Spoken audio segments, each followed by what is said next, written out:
Hi எல்லாரும் எப்படி இருக்கீங்க? This is Sukanya. YouTube channel start பண்ணி என்னையோட 211 days கம்ப்ளீட் ஆயிடுச்சு.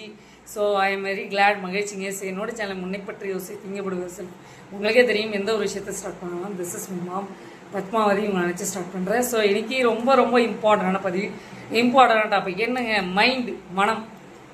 ஸோ நம்மளுடைய மனம் ஒரு கண்ட்ரோலாக இருக்கணும். ஸோ நம்மளே பார்த்திங்கன்னா ஒரு பீஸ் ஆஃப் மைண்டு, ஒரு ரிலாக்ஸேஷனாக கிடைக்குன்னா நம்ம மைண்டு எப்பயுமே என்ன பண்ணணும், ஸோ நேசிக்கணும். ஸோ என்ன நேசிக்கணும், நாமளே நேசித்தாதான் நம்மளுடைய மனம் பார்த்திங்கன்னா ஹார்ட்லி வெல்கம். ஸோ ஒருத்தவங்க வீட்டுக்கு வராங்கன்னு வச்சுக்கோங்க, வாங்க வாங்கன்னு சொல்லிட்டு நம்ம வெல்கம் பண்ணுவோம். அதே சில பேர் நமக்கு பிடிக்காதவங்க வீட்டுக்கு வந்துட்டா, வாங்க வந்துட்டிங்களா, எப்போ கிளம்புவீங்க, அந்த மாதிரி அந்த டோனே மாறிடும்.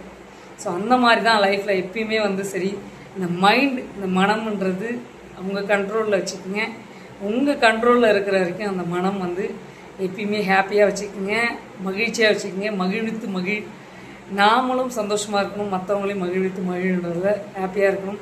மற்றவங்கள மகிழ்வித்து மகிழ்ன்ற ஒரு கான்செப்டில் முடிஞ்ச அளவுக்கு நீங்கள் பணம் கொடுத்து ஹெல்ப் பண்ணுங்கள். முடியலன்னா நீங்கள் உங்கள்கிட்ட என்ன திறமை இருக்கோ அதை அவங்களுக்கு ஷேர் பண்ணி ஒரு ஹெல்ப்பிங் ஓரியன்டாக போனீங்கன்னா பீஸ் ஆஃப் மைண்டாக கிடைக்கும். மனம் ஸோ உங்களுடைய அதை நீங்கள் லவ் பண்ணுங்கள், எல்லாமே சக்ஸஸ் ஆகும். உங்கள் சுகன்யா. ஸோ லைக் பண்ணுங்கள், ஷேர் பண்ணுங்கள், சப்ஸ்கிரைப் பண்ணுங்கள், பக்கத்தில் இருக்க பெல் பட்டனை கிளிக் பண்ணுங்கள். அப்போ தான் நாங்கள் போடுற ஒவ்வொரு நோட்டிஃபிகேஷன் உங்கள் சுகன்யா. பாய். சிலர் கைஸ்.